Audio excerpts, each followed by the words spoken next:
அனைவருக்கும் இனிய காலை வணக்கம். அனைத்து ஆசிரியர்களின் பாதத்தை வணங்கி என் இனிய உரையை தொடங்கினேன். ராதாகிருஷ்ணன் பிறந்த நாளை நாம் ஏன் ஆசிரியர் தினமாக கொண்டாடுகிறோம்? டாக்டர் சர்வப்பள்ளி ராதாகிருஷ்ணன் பிறந்த நாள்.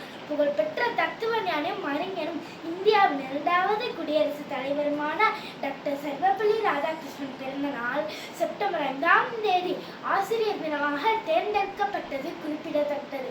செப்டம்பர் 5 1888 பிறந்த டாக்டர் சர்வப்பள்ளி ராதாகிருஷ்ணன் கல்வி, தத்துவம் மற்றும் ராஜதந்திரம் ஆகிய துறைகளில் அழியாத முத்திரையை பதித்தவர்.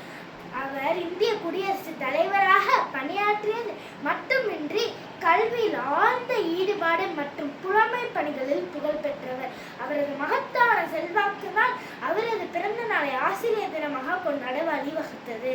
டாக்டர் சர்வப்பள்ளி ராதாகிருஷ்ணன் பணிவும் ஆசிரியராக அவர் ஆற்றிய அர்ப்பணிப்பும் இந்த கொண்டாட்டத்தில் உத்வேகமாக அமைந்தது.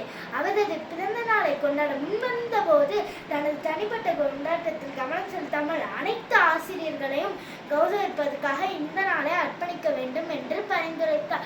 ஆசிரியர்கள் சமுதாயத்தில் ஒரு சிறப்பு இடத்தை பிடித்துள்ளார்கள். எதிர்கால சங்கதியினரின் மனதை வடிவமிட்டு அறிவு மற்றும் அறிவொளியை நோக்கி அவர்களை வழி நடத்துகிறார்கள். இந்த அர்ப்பணிப்புள்ள கல்வியாளர்களை கௌரவிப்பதற்கும் அவர்களை விலை மதிப்பற்ற பங்களிப்புகளுக்கு நன்றி தெரிவிக்கும் வகையில் இந்தியாவின் செப்டம்பர் 5 ஆசிரியர் தினமாக கொண்டாடுகிறோம். நன்றி.